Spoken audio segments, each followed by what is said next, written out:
few years ago in England being proposed, and now in the U.S., that your paycheck be put automatically in a bank account, and the government's already snooping on your bank accounts without warrants, and that they take out the amount they want in withholding, so your employer doesn't even have to do it.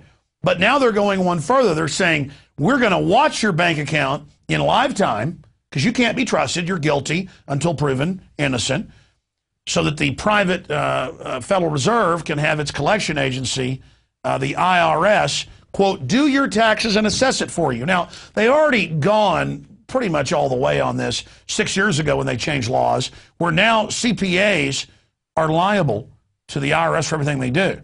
And the tax code is so Byzantine that you've got Forbes has done, Forbes magazine, and so is Money. They'll have 20, 30, 40 different tax accountants, depending on the year, do somebody's tax return and get 30, 40, 50 different answers. Everyone is different. Well, now they just say, don't give people any loopholes. Don't give people any waivers, even if it's in the law. Those are only for the elites. And the CPA says, sorry, I'm not going to do your taxes. Then if you do your own taxes, then they come and audit you. But again, the big mega banks are all exempt. So it just goes on and on and on. Now, if you get angry about local taxes or them hauling off your perfectly good automobiles that are running because they want to sell them, well, guess what's going to happen? You're going to get 75 years in prison. Some people are serving 5, 7, 12-year terms in 12 different states. The police are going to videotape you all day, but you don't video and audio tape them in public because they're God, they're king. And so we're going to be looking more at the case of Michael Allison. You know, there's few things that make me speechless, but my God, is this country not becoming Soviet Russia or Nazi Germany?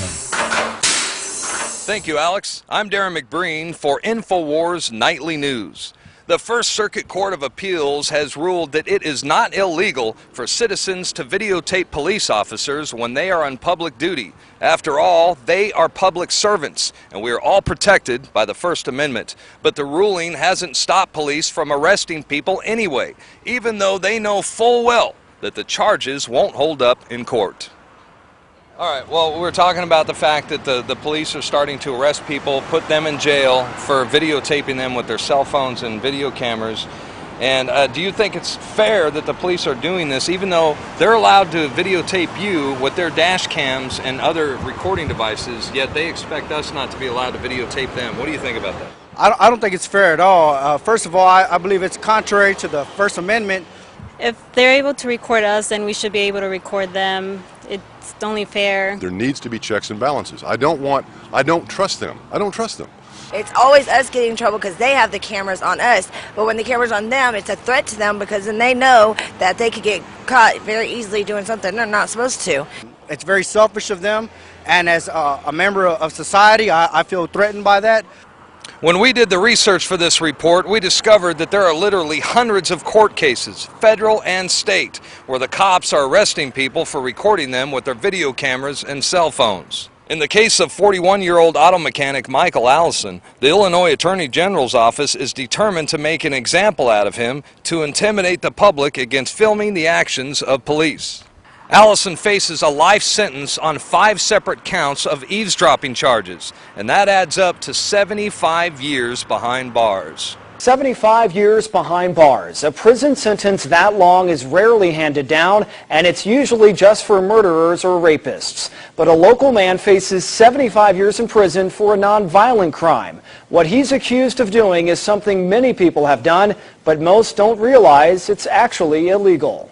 Now, what kind of person do you think would justify putting an innocent man behind bars for 75 years for videotaping police officer on public duty? Obviously, some person who doesn't treat everyone fair. I don't think that's reasonable just for recording them. Putting someone behind for 75 years is ridiculous. It makes no sense. So don't you think it's time for police and prosecutors to start getting indicted for this kind of behavior? Yeah, yeah, definitely. I feel like it should be equal. Just because they got a badge doesn't make them any different from us. Yeah, if anything, they should be the ones targeted with illegal conduct. Yeah, exactly. What I want to know is, where's the Constitution in all this? Where's the First Amendment in all this? When you see a police car in your rearview mirror, do you feel safe or do you feel threatened? I feel threatened automatically. When I see a cop in the rear view, it used to be where I felt safe and I felt protected. And now that's not the case no more. Now I feel targeted. Now I feel harassed. I don't feel safe at all. The charges against Illinois auto mechanic Michael Allison and other cases like his clearly demonstrate just how far the authorities are willing to go in their efforts to eliminate the rights of citizens and to prevent them from documenting the abuses of police and other government officials. The good news is that these types of cases are being thrown out of court all across the country. However, the bad news is that the police are continuing to arrest people as a form of intimidation. I'm Darren McBreen for Infowars Nightly News. Back to you, Alex. It's like I've woken up in an alternate dimension where the police film us, but we can't film them, where you can't have lemonade stands, where they're arresting people trying to sell tomatoes on the side of the road, where Gibson Guitar has been told to move out of the country, officially in court. But really, it's not the Twilight Zone. It's not the outer limits. This is what happens in every culture when you let control freaks take control of society. When you don't defend liberty, that precious jewel that Thomas Jefferson talked about, you are delivered into the hands of tyrants. And it's happening on every front. It's getting wilder and wilder by the day. Now, the gentleman we're about to talk to is Michael Allison. And of course, a few weeks ago, it made international headlines when the police on record said, yeah, we're going to put him in jail. We're charged. He's been charged 75 years or basically life in prison. He's 41 for filming and taping them at public events. Now, to break down what happened, give us the backstory and the latest developments is Michael Allison. And remember, this isn't just some boss hog town. They have sent the big state attorney to try to back this up and say, yes, we back the other 12 states that are now doing this, and they misinterpret this law for wiretapping. This just has incredible ramifications. Joining us again is Michael Allison on the phone. Michael, thank you for coming on, sir. Thank you for having me on. Well, for TV viewers, we've only got about 8-9 minutes. How did this start? And you've now been arrested twice. And they're going forward with it. Life in prison. They're very proud of it. And you have a lawyer that's come to your defense, but you also need a lawyer to get on the offense, which we should. I mean, falsely charging somebody and trying to throw a businessman in jail for life for taping police in public and letting them know you were. My God, none of us are safe if this is the case. Things have gotten a lot worse than I even thought that this is happening with such enjoyment and gusto, like you're not even a human. Break down what happened to you, Michael. Well, basically the whole situation started with an alleged ordinance violation that the local towns in these two counties basically have in place, and the enforcement of those ordinances violated my right to carry out my hobby of choice of restoring and repairing and rebuilding classic cars. Well, that's almost as bad as wanting a lemonade stand or a garden in your yard and folks facing 93 days. So you tried to get in the way of some good officers, some good people. You probably don't like North Korea and dictators either, do you? No, I don't care much for communism. I prefer freedom. Well, that's why you're un-American. But please continue. So they were telling you couldn't work on cars and at your house, and so they towed them off. Yeah, they illegally seized the cars whenever I refused to comply with the ordinance, and I was challenging the ordinance to give me a day in court, which never came. And they came onto my private property while I was not even home and illegally seized two of my 3 cars that were on the private property. And their ordinance is basically worded and in place basically it's under the false pretense that they're eliminating junk cars from private properties in the city limits, and they're not using it to eliminate junk cars, because I had 3 cars.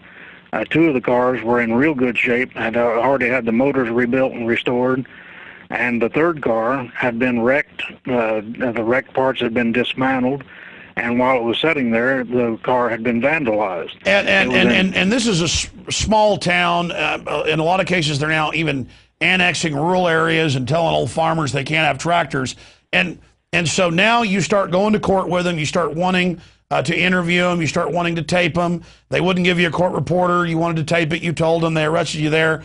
Again, that's all, classic small town boss hog behavior. But you're facing life in prison now. So that's the big issue here that everybody is really concerned with. So tell us about the arrest and the life in prison and the state coming in and saying, yeah, Michael Allison recording people in public, telling them he's recording them. He's life in prison.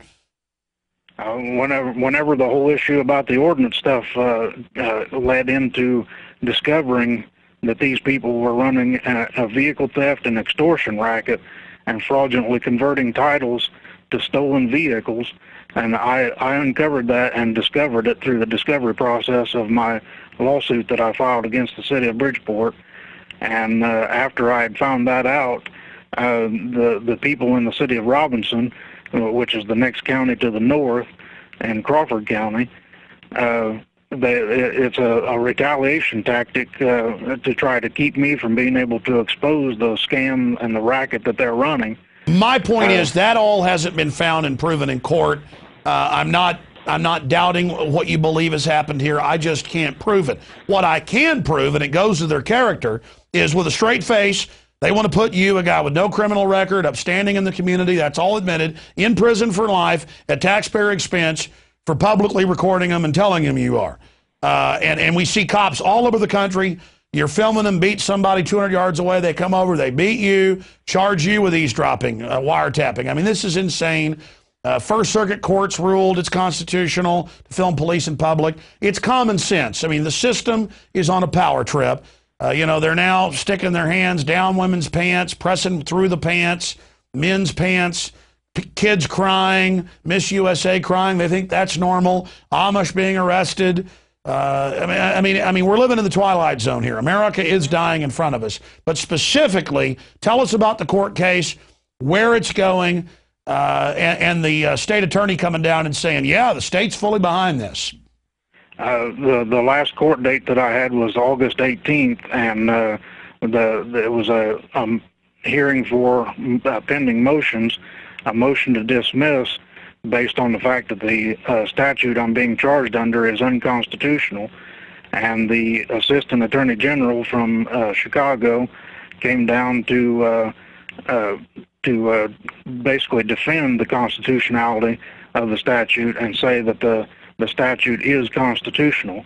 Despite the fact that circuit courts all over the country and state courts, federal, have said this is ridiculous. Of course you can record and video police in public. I mean, this is well established, 110%, that's how when you're walking around Times Square, they put you up on the big jumbo TV, everybody that walks by. You walk in a store, they're taping you. The police pull you over and are taping and audio taping you. I mean, and again, the way they're interpreting it, if police are doing this to you, they could get in trouble. I mean, this is insane. And are these different bureaucrats and police, I mean, are they proud of themselves when they arrest you? Oh, I believe that they really thought they had me backed into a corner, and they were pretty proud of themselves whenever this first started.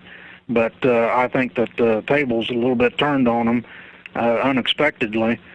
And whenever I decided to fight back and not just cower in a corner and plead guilty to some lesser charge. Well, that's what always happens to bullies. You know, growing up when I was 10, 11 years old, I got beat up a lot. And finally, when I went into puberty at about 12, testosterone hit, and I started, fighting back. The kid's 3 years older than me. I'd pick up a rock, smash it over their head. Wow, they got, blood spewing out. This isn't funny anymore. They'd start squealing and run off and call the cops on me. But, you know, that's where this is going, and America is waking up. I'm here to tell you. And the bully's answer is to put even more pressure on us. But people like you are going to restore the republic, Michael, because I don't know about your whole Boss Hogg story. Sounds like par for the course, standard operating procedure. You know, I've seen similar things and things far worse. Hell, here in Texas, the cops on the news admit they pull over old ladies and take $500 out of their wallet. You got proof that money's yours? Well, Dallas cops throw bags of chalk in the back of your car, take your car, charge you with cocaine. The crime lab frames them. That's admitted. Cops don't get in trouble. So I grew up in Rockwall outside Dallas and watched the police steal the drugs and then go on TV and talk about fighting them. So I know how corrupt things are and that it's growing. But the fact that they've gotten so confident that they want to put you in prison for life when it was at public places, I mean, this, and